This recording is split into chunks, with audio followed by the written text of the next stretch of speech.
Assalamualaikum warahmatullahi wabarakatuh. Perkenalkan, nama saya Muhammad Rifki Aditya dengan NIM 190512014101 dari Prodi Teknik Informatika kelas 2019B. Saya di sini akan menjelaskan tentang sejarah internet.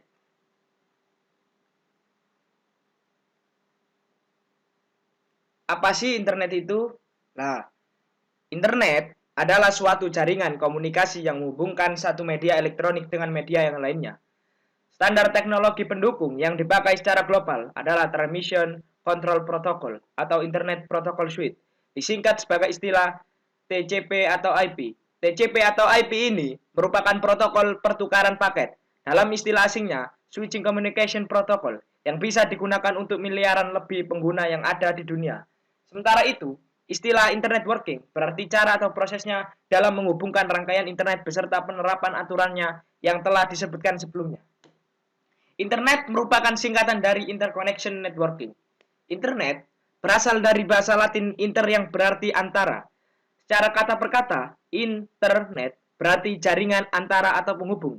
Sehingga kesimpulan dari definisi internet sendiri adalah jaringan komputer yang saling terhubung ke seluruh dunia tanpa mengenal batas teritorial, hukum, dan budaya. Dan secara fisik pun dianalogikan seperti jaring laba-laba yang menyelimuti bola dunia dan terdiri dari titik-titik node yang saling berhubungan. Nah, node bisa berupa komputer atau jaringan lokal ataupun peralatan komunikasi, sedangkan garis penghubung antar simpul disebut sebagai tulang punggung, backbone, yaitu media komunikasi terestrial, kabel, serat optik, microwave, radio link, maupun satelit. Node terdiri dari pusat informasi dan database, peralatan komputer dan perangkat interkoneksi jaringan, serta peralatan yang dipakai pengguna untuk mencari, menempatkan, atau bertukar informasi di internet.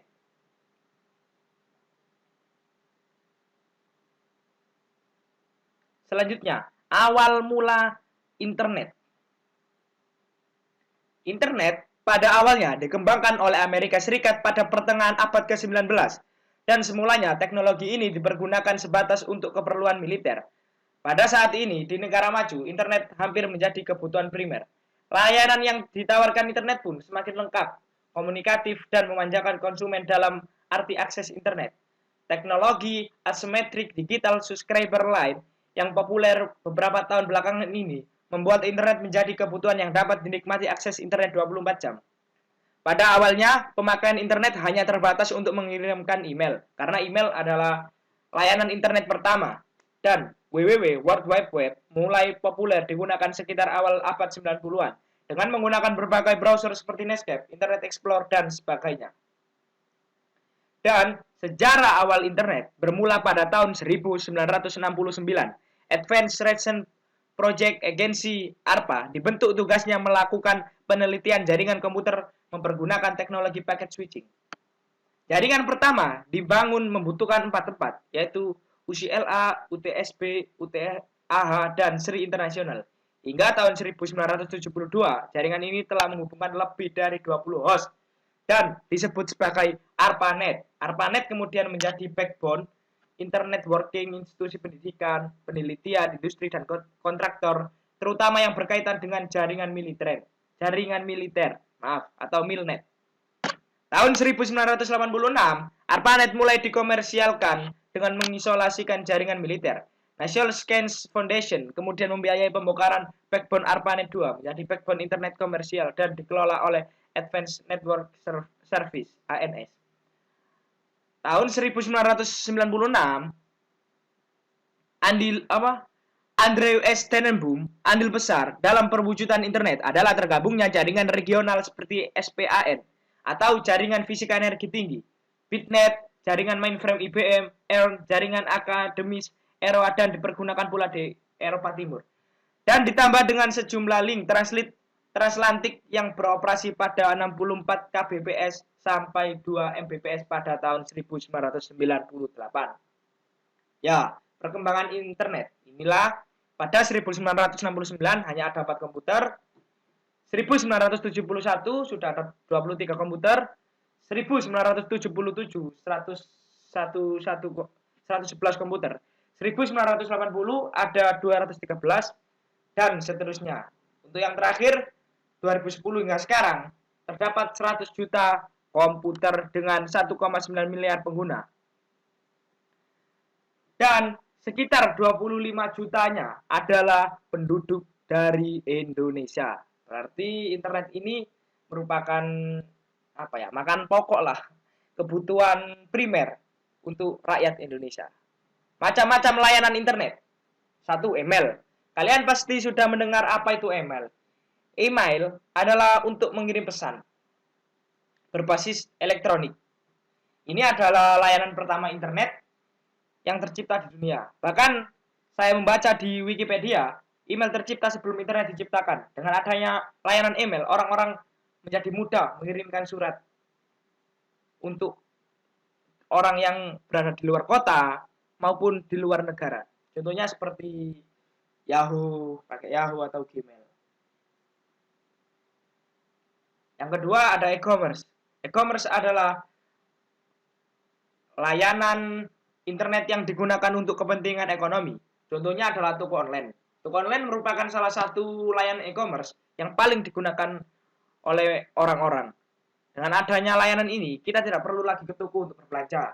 Cukup di rumah, buka aplikasinya. Contoh kayak Lazada, kita buka, terus kita nanti ketik, kita bisa membeli apapun itu. Baju dan lain-lainnya. Contoh aplikasi e-commerce adalah Lazada, Shopee, dan lain-lain. Dan Tokopedia. Yang ketiga ada e-banking. E-banking merupakan proses transfer uang yang Anda lakukan bisa berjalan dengan cepat. Saat ini sudah banyak bank yang menyediakan layanan ini, sehingga para pengguna bank tersebut tidak perlu pergi ATM. Jadi untuk transaksi pembayaran atau mengambil uang belum bisa ya. Untuk proses transfer uang, pengiriman uang, itu bisa dilakukan di rumah melalui aplikasi ini, e-banking. Jadi bisa dilakukan di mana saja dan kapan saja hanya dengan menggunakan handphone. Tidak perlu ke ATM. Yang terakhir, e-learning adalah sarana sistem pembelajaran elektronik di mana peserta didik dan guru tidak perlu bertatap muka secara langsung, melainkan dari jarak jauh bisa menggunakan komputer, laptop. Seperti sekarang ini, di era pandemi, kita bisa memanfaatkan e-learning untuk belajar. Contoh menggunakan Google Zoom, untuk Google Meet atau Zoom, dan lain sebagainya. Yang keempat ada e-government. E-government merupakan bentuk pelayanan pemerintahan terhadap masyarakat dengan memanfaatkan teknologi informasi. Ada beberapa model penyampaian utama, yaitu government to citizen, government to customer, government to business, ya. Dan government ini diharapkan dapat meningkatkan efisiensi, kenyamanan, serta aksesibilitas yang lebih baik dari pelayanan publik. Manfaat internet, ya. Manfaatnya sangat banyak. Yang pertama, mencari sarana untuk mencari informasi. Jadi, untuk mencari berbagai informasi di dunia pendidikan, ekonomi, politik, sosial, apapun itu, bahkan internet ini bisa lebih update dari buku ataupun perpustakaan. Dapat dikatakan pula bahwa hampir semua jenis informasi mengenai pendidikan dapat Anda akses melalui jaringan ini. Antara lain seperti materi pelajaran, kurikulum, silabus, soal-soal, dan lainnya, dan tata cara penggunaan apapun itu. Pokok seputar informasi-informasi yang lengkap. Yang kedua ada sarana mempermudah pencarian referensi. Mempermudah untuk para pengguna pencarian literatur hanya dengan mengetikkan kata kunci sesuai dengan keinginan Anda, maka informasi yang terkait atau relevan dengan kata kunci tersebut akan langsung tersedia dan lebih banyak referensinya lagi. Contoh, Anda mencari kata-kata negara Spanyol lah. Negara Spanyol nanti Anda ketik, di situ akan muncul siapa presidennya, berdiri tahun berapa, rakyatnya jumlahnya berapa, luas tanahnya berapa, mungkin seperti itu. Jadi lebih lengkap lagi lah. Yang ketiga, mendorong kreativitas dan kemandirian. Internet ini dapat memberikan inspirasi untuk penggunanya agar lebih mengembangkan kreativitas dalam berkarya. Kemudian dapat mendorong dan memotivasi pelajar dalam mengembangkan intelektual untuk penelitian dan ilmu pengetahuan baik secara teoritis ataupun terapan. Selain itu, pengguna yang pandai memanfaatkan jaringan ini menjadi mandiri dalam mencari informasi yang dibutuhkan. Seperti kreativitas mencari uang dengan cara menjadi YouTuber, menjadi tutorial sebuah olahraga atau tutorial melakukan apapun itu, dan menjadi mandiri. Mandiri kenapa? Karena kita bisa belajar lewat langsung internet tanpa membutuhkan bantuan orang lain. Selanjutnya, sumber beragam wawasan ilmu dan pengetahuan. Ya, seperti yang saya jelaskan di fungsi pertama tadi, ini banyak orang menggunakan internet untuk menambah wawasan ilmu dan pengetahuan. Karena di internet ini mencakup berbagai wawasan di seluruh dunia.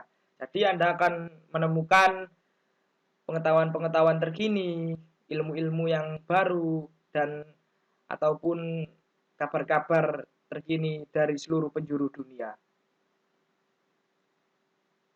Nah, tidak hanya memberikan manfaat, tapi internet juga dapat memberikan dampak negatif.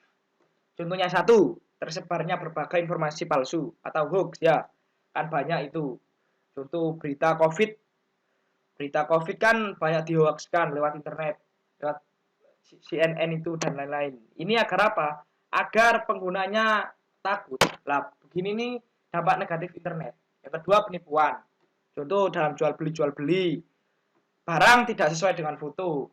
Itu pornografi, banyak sekali ya akses pornografi yang memanfaatkan internet. Yang keempat, menyebabkan kecanduan game ataupun menonton video film. Dan kalau kecanduan, jelas nanti waktunya habis hanya untuk internet. Yang selanjutnya, menyebabkan kemalasan, dan ada orang-orang yang jahil, yaitu hacking, menghack akses internet, menghack akun-akun sosial media orang.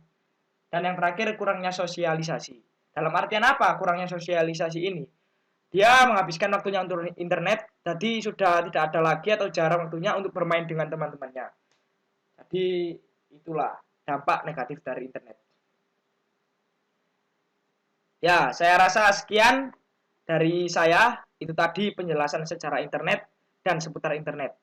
Mohon maaf jika ada kekeliruan dan kurang katanya. Semoga ilmu yang saya berikan dapat bermanfaat dan berguna bagi pengetahuan kalian. Wallahul muwaffiq ila aqwamit thoriq. Wassalamualaikum warahmatullahi wabarakatuh.